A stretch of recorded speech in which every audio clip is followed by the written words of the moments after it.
Good morning అండి. మనకు హిందూ దేశం భారతదేశం గురించి మనం మాట్లాడుతున్నాం కదా.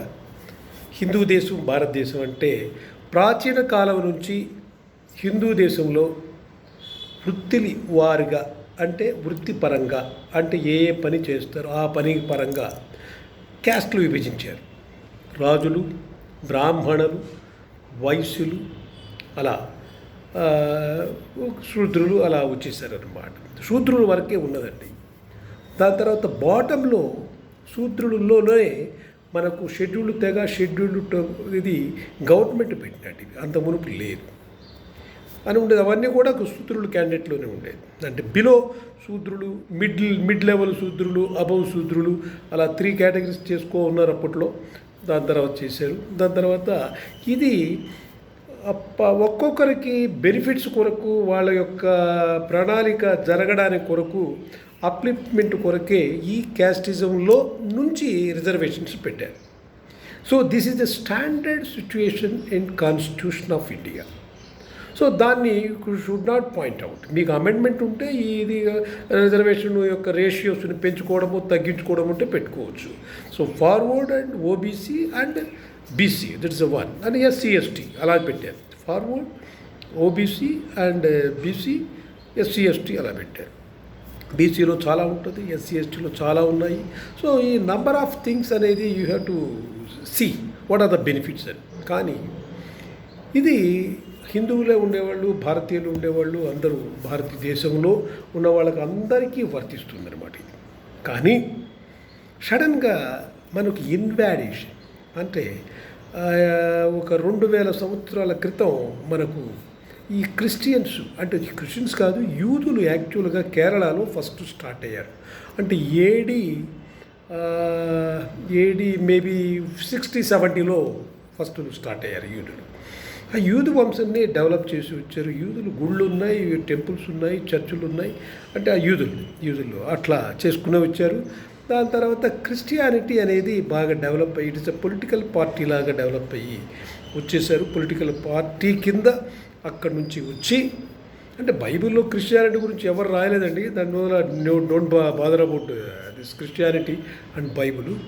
తర్వాత అట వచ్చి ఇక్కడికి ఇన్వాడ్ అయిన తర్వాత first forward caste people only they have converted into the Christians. Forward caste, not low category. Forward caste కొంతమంది కన్వర్ట్ అవుతూ వచ్చారు, not number of people. So అందువల్ల దే హ్యావ్ ఏ అప్రహెన్షన్.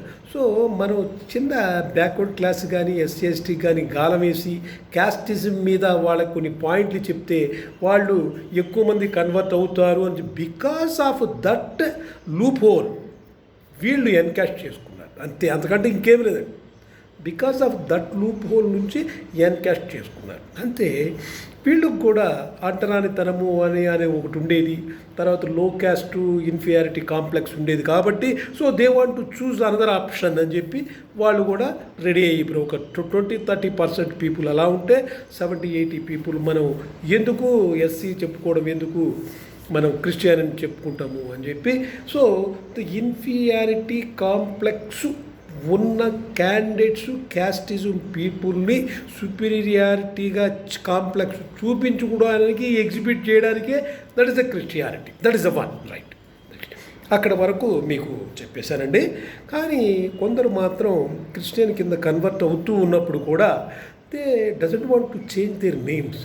చాలా తప్పది. క్రిస్టియన్ కింద కానీ వస్తే, మీరు ఆ మతంలో కానీ వస్తే, హిందూ మతాన్ని మీరు పూర్తిగా, 2 మతాలు మీరు పూజించుకునే పని అయితే పూజించుకోండి. కానీ you should have a common sense ఒకటి ఉండి, గాడ్ గురించి మాట్లాడినప్పుడు హిందూ గాడా లేదా క్రిస్టియన్ గాడా అనేది మీరు డిసైడ్ చేసుకుంటే 2 రకాలుగా ఉండకూడదు. అందరూ దేవుళ్ళు సమానమైనప్పుడు that is different. I'm a Christian అని చెప్పుకునే పని అయితే you be as a Christian, అది నా పాయింట్. నేను క్రిస్టియన్ అని చెప్పుకుంటున్నాను. నేను క్రిస్టియన్. ఆదివారం ఏ విధంగా నేను బాప్టిజం తీసుకొని ప్రతి ఆదివారం సువార్తల కూటమికి వెళ్తున్నాను, చర్చికి వెళ్ళేసి నేర్చుకుంటాను, దేవుని వాక్యాన్ని వింటున్నాను అని నేను క్రిస్టియన్ని అని కానీ మీరు అనే పని అయితే, be as a Christian, don't be as a Hindu. Half and హాఫ్గా ఉండకండి. Be as a Christian. మీరు ఫస్ట్ వచ్చి బ్యాప్టిజం తీసుకున్న తర్వాత you should possess your certificate.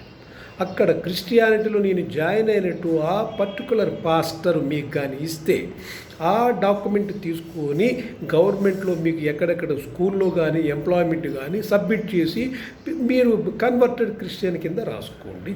ఆది ఆంధ్ర కన్వర్టెడ్ క్రిస్టియన్ కింద రాసుకోండి. That is the best thing. Don't ditch the God. మీరు ఆ నమ్మకాన్ని పోగొట్టు. చాలామంది డిచ్ చేసిన వాళ్ళు ఉన్నారు, దాన్ని పక్కన పెట్టండి. కానీ మీరు మాత్రం డిచ్ చేయకండి. గాడ్ని డిచ్ చేయకుండా, గవర్నమెంట్ డిచ్ చేయకుండా, మీరు మనసును ఒప్పించుకోకుండా, మీ కుటుంబాలని కూడా ఇబ్బంది పెడకుండా, బయట వాళ్ళు మిమ్మల్ని ఆడికేంద్రా వాడు బయట మాత్రం క్రిస్టియన్ అని చెప్పుకుంటాడు, లోపల ఎస్సీ ఎస్టీ సర్టిఫికేట్ హిందూ ఉంటుందని చెప్పి అనిపించుకోకుండా డైరెక్ట్గా మీరు ప్లీజ్ కన్వర్ట్ అయిపోండి కన్వర్టెడ్ క్రిస్టియన్ కింద. That is the best thing. అది నా అడ్వైస్ అండి. ఇట్ ఈస్ అడ్వైజ్ కాదు, it is strictly you have to follow. Otherwise it is యాంబియంట్గా చాలా ప్రాబ్లం ఉంటుంది. క్రిస్టియన్ కానీ ఎవడైనా కానీ అంటే యూ షుడ్ ఆస్క్. మన హిందువులు కానీ ఎవరైనా సరే గవర్నమెంట్ కానీ ఎక్కడ నీడ్ ఉంటుందో అక్కడ అడగండి.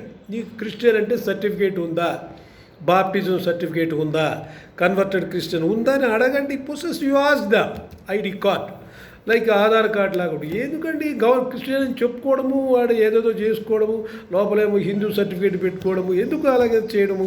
దానివల్ల please oppose to all people should oppose for that. Okay, Christian అంటే మాత్రం మీరు చూపించాలి అని చెప్పి అడగండి. That is the point. Next అక్కడ వరకు అయిపోయింది. కానీ క్రిస్టియానిటీలో ఇది బిజినెస్ అండి. Christianity is a politicians and business. ఏంటంటే they are going to get the funds from the foreign countries నుంచి. ఫండ్స్ ఇస్తారు. ఎంతో కొన్ని లక్షలు కోట్లు ఇచ్చేస్తే నువ్వు పిలిపించుకోరా, నా ఇంత క్వాంటిటీ వచ్చారు, every Sunday I'm getting 200 people, నాకు ఒక రెంట్ హౌసు, నాకు ఒక పాస్టరు, నాకు ఇది కావాలని చెప్పుకొని వాళ్ళ దగ్గర డబ్బులు కొట్టేయడము ప్రథమ లక్షణం. అంటే డబ్బు లేకపోతే జరగదు కాబట్టి వాళ్ళు ఇస్తారు. అది రెండో లక్షణం ఏంటంటే వచ్చిన వాళ్ళ దగ్గర ఉండి ఒకటి వేసుకొని అందరి దగ్గర కలెక్ట్ చేసుకోవడం. అది కూడా దశమ భాగం 10% మనం ఎర్నింగ్స్లో ఆయనకి ఇచ్చేయాలి. గవర్నమెంట్ ట్యాక్స్ అనేది డిఫరెంట్ ఉంటుంది కానీ బట్ ఇయర్ మాత్రం 10% ఇచ్చేస్తే పాస్టర్స్ మాత్రం నీట్గా నీతి వాక్యాలు చెప్పుకొని వాళ్ళకు కారు వేసుకుంటారు, సినిమాలు చూసుకుంటాడు, బిల్డింగ్ కట్టుకుంటాడు, లేదా నేల కొనుక్కుంటాడు, వాళ్ళ కూతుర్ని కొడుకుని ఎక్కడో చదివించుకుంటాడు ఇంగ్లీష్ మీడియంలో. అన్నీ చేసుకునేదానికి మీ డబ్బులతో, మీ రక్తంతో, మీ చెమటతో నేను అనే పాస్టర్ నేను కానీ అయ్యి ఉంటే అలా చేస్తారు. ఇది బిజినెస్ అన్నమాట. అందువల్లనే ఈ క్రిస్టియానిటీ చాలా తెగలు వచ్చేసాయండి. ఓల్డ్ క్రిస్టియన్స్ ఇస్ డిఫరెంట్ అండి. New Christians are it is a business people అయిపోయారు. Okay, that is point. అది క్యాథలిక్స్, పెంటకోస్టులు, దాని తర్వాత ఆర్థోడాక్సులు అని 3 వచ్చాయి అన్నమాట. 3 Catholics entirely different people. They are actually true Christian అనిపిస్తుంది. ట్రూ యూదులు అనమాట. జూయిష్ దాంట్లో ఉంటారు. ఇది క్రిస్టియన్ కూడా ఏం చెప్పారు. But Jesus is not a God అండి. అది మాత్రం దట్ ఈస్ రాంగ్ అప్రహెన్షన్. అది తప్పదు. జీసస్ గాడ్ అయినప్పుడు ఆయన ఎన్ని సంవత్సరాలు బతికాడు, ఎన్ని సంవత్సరాలు ఉన్నాడు. అతను జీసస్ ఏంటండి గాడ్ అని చెప్పుకునేవాడు. నేను గాడ్ అని చెప్పుకోవాలా బయటోడికి? నేను గాడ్ అని చెప్పుకుంటే కానీ ఎదురు తెలియదా? అంత పవర్స్ లేవా? అతను ఎగ్జిస్టెన్స్ని ఎగ్జిబిట్ చేయాలా? ఇదేమైనా కోర్టా, లానా? నేను గాడు, నేనే రాజు అని చెప్పుకోవాలా? నా దగ్గర ఐడెంటిటీ కార్డు ఉంది, మీరు నన్ను గమనించండి. If is having such a powers కానీ ఉంటే, గాడ్ కానీ డిసెండ్ అయి ఉంటే, వచ్చుంటే ఇండియాలో కానీ వరల్డ్లో కానీ వస్తే అతని గురించి మనం చెప్పుకోవాల్సిన అవసరం లేదు. ఆల్రెడీ డిసెండెడ్ అని అందరికీ తెలిసిపోవచ్చు. That is the reason. అంతేగాని దీనికి పాపము పుణ్యము, దానికి లెక్కలు కట్టుకు కూడికలు మైనస్లు అవన్నీ ఏముండదు. గాడ్ గురించి చెప్పుకోవాలనుకుంటే ఆయన చెప్పుకోవాల్సిన అవసరం లేదు. That is the first fundamental right on God, government of divinity. If at all ఉంటే దాన్ని పక్కన పెట్టుకోండి. అంతే. రామాయణ మహాభారతాలు అవన్నీ కూడా పక్కన పెట్టేస్తే జీసస్ క్రిస్టియన్స్ గురించి మాడితే ఈయన డిసెండ్ అయ్యాడు, ఈయన వచ్చేసాడు, నేనే రాజు, నేనే మంత్రి, నాది రాజ్యం, నా దగ్గరికి రావాలి, ఇంకెవడు లేడు, సనాతన ధర్మము అవన్నీ పనికిరాదు అని చెప్పుకునే రకాల గురించి మాట్లాడుతున్నాను నేను. అంతే. నెక్స్ట్ అది అయిపోయింది. తర్వాత ఈ ప్రజలు కూడా అమాయకులు అండి. ఎస్సీ ఎస్టీ వాళ్ళు ముఖ్యంగా. వాళ్ళు ఏదో పక్కన వాళ్ళ లీడరు, వాళ్ళ ఊర్లో విలేజ్లో 10 హౌసెస్ ఉంటే పక్కన లీడర్ చెప్పేస్తాడు, రండిరా అమ్మ, వాడికి డబ్బులు ఇచ్చి ఉంటుంది, ఉంటుంది జోబిలో. అందువల్ల పక్కన వాళ్ళని పిలిచేసి వాళ్ళందరినీ కన్వర్ట్ కింద, అంటే ఊరికే జస్ట్ సర్టిఫికేట్లు కాదు, వాడు చేయించేసి లాగిచ్చేస్తారు, డబ్బులు ఏదో అమాయకులు ఇచ్చేస్తారు. వాళ్ళకి తెలియదు. రియల్గా జీసస్ గురించి తెలియదు, అసలు బైబిల్ చదువుతారో లేదు తెలియదు. దేవుని వాక్యం అనేది మనుషులు రాసిందే, అది 1200 సంవత్సరాల క్రితం. అంటే జీసస్ పుట్టక మునుపు 1200 సంవత్సరాల క్రితం బైబిల్ రాస్తూనే ఉండరు, కానీ ఎరేజరు పెన్సిల్ వచ్చిన తర్వాత చేస్తారన్నమాట. అది ఓకేనా. అందువల్ల మీకు అది చేస్తాం రైట్. అందువల్ల దాన్ని కూడా మీరు ఆలోచించి చూసుకోవాల్సిన పాయింట్ ఏంటంటే అది అనమాట. అది that is the first reason. Next another reason వచ్చి, ఇంకొక పాయింట్ వచ్చి, ఈ మధ్య పాస్టర్లు తాగుతూ సంపాదించుకుంటూ ఇతరుల పాస్టర్ల మీద ఫైటింగ్ చేస్తూ ఒక చర్చ్ నుంచి ఇంకో చర్చ్కి వెళ్లకుండా మనుషులను పోనీయకుండా ఉన్నారు. అది కూడా చాలా రాంగ్ అండి. చాలా it is the fundamental mistakes. Pastor అనేవాడు వెధవ అయితే కానీ తాగకూడదు. చెప్పేది కరెక్ట్గా చెప్తే మంచిది. తాగి డ్రైవ్ చేసుకుని ఒకతను చనిపోయాడు. అయితే నేను చెప్తున్నాను, bloody Bacardi pastor Pagadala Praveen. So ఎంత నీచుడు, ఎంత దుర్మార్గుడు అంటే అతను హిందువులని, హిందూ దేవుళ్ళని, అసలు క్రిస్టియానిటీ యొక్క సంఘ బ్రదర్స్ని, ఫాదర్స్ని, తర్వాత పాస్టర్స్ని కూడా తిట్టే రకము. తిట్టాడు కూడా చాలా. సనాతన ధర్మం గురించి వచ్చాడు, సీత గురించి మాట్లాడాడు, హిందూ పురాణం గురించి తెచ్చాడు. అటువంటి వాడు ఎంత నిక్కచ్చిగా ఎలా ఉండాలంటే పాయింట్అవుట్ చేయకుండా ఉండాలి. ప్రతిసారి మోటార్ బైక్లో వెళ్ళడం, బార్లో కూర్చోవడం, చావడం, తాగడం, ఈ విధంగా చేస్తూ ఉంటాడు. అందువల్ల ఈ ప్లీజ్ అవాయిడ్. క్రిస్టియన్స్ మీరు రియల్గా క్రిస్టియన్స్గా అయితే ప్లీజ్ అవాయిడ్ హిమ్. అతని ఫోటోలు కానీ అతని వీడియోలు కానీ పెట్టద్దని చెప్పండి. మీ పరువు పోతుంది, క్రిస్టియన్ మిగతా పాస్టర్ల పరువు పోతుంది. అందువల్ల ద క్రిస్టియానిటీ షుడ్ మోనార్క్గా ఉండాలంటే అట్లీస్ట్ ఈ 10%లో మీరు అంటే 80%, 90% it is wrong. That is పక్కన పెట్టిన 10% వాక్యాలు కాబట్టి బాగానే ఉంటుంది, దాన్ని పట్టుకుని మాడుతున్నాం. ఆ 10% కూడా రియల్గా మీకు కావాలనుకుంటే, ఉండాలనుకుంటే you please avoid these type of pastors.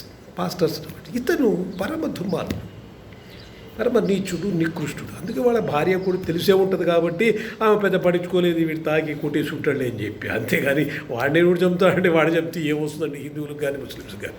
అది రాంగ్. ఓకేనా. అందువల్ల యూ ప్లీజ్ చేసుకొని మీరు ఆలోచించుకొని చేయాల్సి వస్తుంది అనమాట. అంతే. అందువల్ల ఇటువంటి వాళ్ళని బ్యాన్ చేయండి. వాడి వీడియోస్ కానీ వాడి పిక్స్ కానీ అసలు బకాటి వెదవండి. 2500 రూపాయలకు తాగాయంటే వాడికి ఎంత రెసిస్టెన్స్ పవర్ ఉంటుందో ఎవ్రీడే తాగుంటే కానీ తెలియదు. అందుకే వాళ్ళ భార్య ఇంట్లో తాగుతూ ఉంటాడు, తెలియదు మనకు. They are least bother about him. Okay, అది పక్కన పెట్టేస్తే మనకు ఇటువంటి పాస్టర్లకి మీరు దూరంగా ఉండడం నేర్చుకోండి. మీరు కూడా కొన్ని అవాయిడ్ చేసుకోండి. Okay, that is best. Avoid please. Okay, this is my advice. Don't do such type of things and don't encourage these type of pastors. నేను ఐఎమ్ గివింగ్ ఒక బిరుదు, ఒక టైటిల్ ఇస్తున్నానండి వీడికి మాత్రం ప్రస్తుతానికి. ఎందుకంటే వీడు bloody Bacardi pastor Pagadala Praveen. Bloody Bacardi తాగాడండి, బ్లడీ ఫుల్. చూసుకోండి. Thank you very much.